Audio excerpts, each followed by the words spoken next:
O Papa Francisco retomou o tratamento e a fisioterapia na manhã deste sábado, depois de mais uma noite tranquila no Hospital Gemelli, em Roma, onde está internado desde 14 de fevereiro.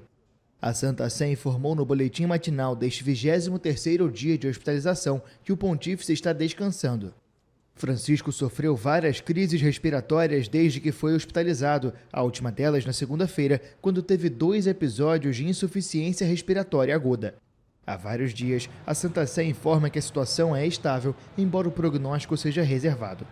Na noite de quinta, Francisco divulgou uma breve mensagem de áudio em espanhol, na qual, com a voz cansada e hesitante, agradeceu do fundo do coração àqueles que oram pela sua saúde. Orações continuam pela recuperação do Santo Padre ao redor do mundo. Em Buenos Aires, cidade natal de Francisco, uma marcha foi realizada na noite de sexta com o tema Amor com Amor se Paga.